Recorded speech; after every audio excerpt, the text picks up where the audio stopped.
This is the Isleños Festival. At the Isleños Festival, they have visitors from the Canary Islands, dance and song groups, and then crafts, and then, of course, book sales. They do a little genealogy. The whole thing is to celebrate and remember the Canary Island heritage that this part of Louisiana has. Enjoy, know everybody, find out where your roots and where you're from, and do a little genealogy. You might surprise yourself. I'm selling books. These are novels. These are historical novels, and I wrote all of them. And the protagonist is an Isleño in every one of these books. It's a different person each book, but the protagonist is an Isleño, and his story reflects the things that he experienced or she experienced when they came to Louisiana, or growing up in Louisiana during that period of time, and the hardships and how they got by, and conflicts they were in, and things like that. I'm here. This is my first time to be at the Isleños Festival, and it's absolutely fantastic. But I'm here to represent the organization that I'm thrilled became a chapter very recently in Louisiana, and we're spelling it Louisiana the Spanish way, Luisiana. No O, on purpose, and I'm thrilled because I first joined this great organization through some fantastic Spanish friends in Pensacola, and I realized that we did not have a chapter here in Louisiana. So after a couple of years of being a member of the organization, I thought, well, maybe I can round up a few people, and thanks to Monique and our governor, Robert Gray Freeland, we now have a chapter. We're official and excited about it.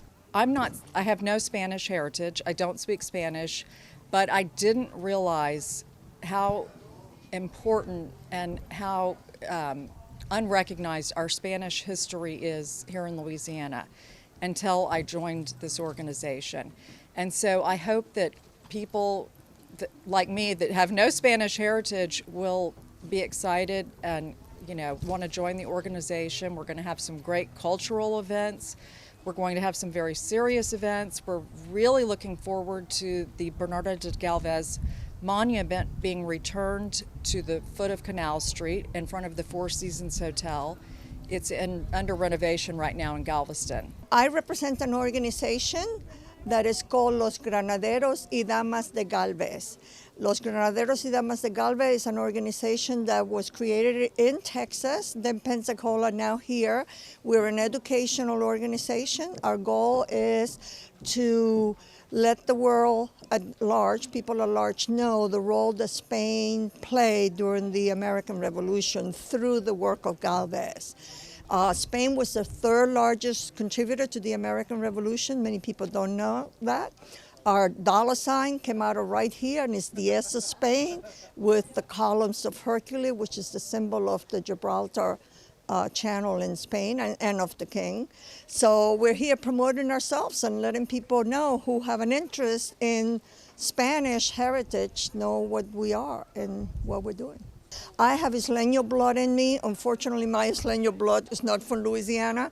The Canary Islanders went all over the American world. A lot of them stayed in the Caribbean. I'm Cuban by birth. My great-grandfather was born in Santa Cruz de Tenerife. And on my father's side, he was born in Galicia.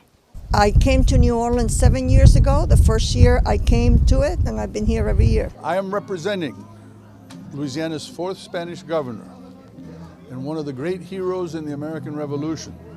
He was general of the troops, the Spanish troops that kicked the British out of the Mississippi River Valley and the Gulf of Mexico, allowing George Washington to win.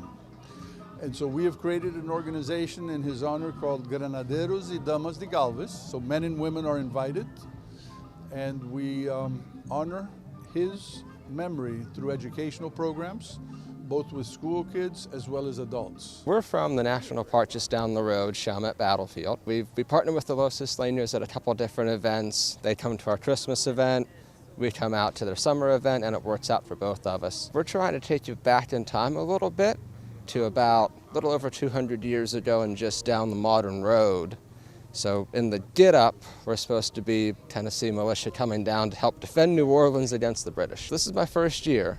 I've had a whole hour of it, but thus far, when I walked into the kitchen, the food smelled pretty darn good, so I'm looking forward to that. We're here with the Land Memory Bank and Seed Exchange, which annually we set up and hand out pollinator seeds, indigenous plants that are here in the area. We have seeded this medicine wheel garden with other Homa women and other community members over the last couple of years.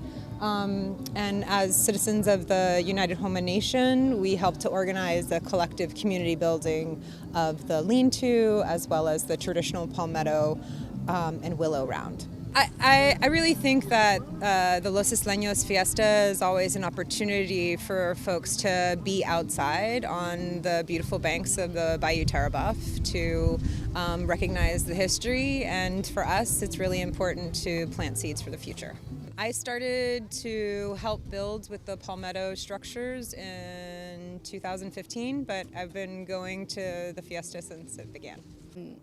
I run an organization called the Neighborhood Story Project, which publishes books and exhibits and events.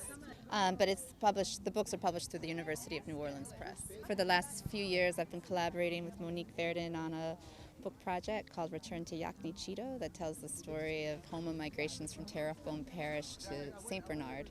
And so there's a beautiful history of the Bayou Road where we are now.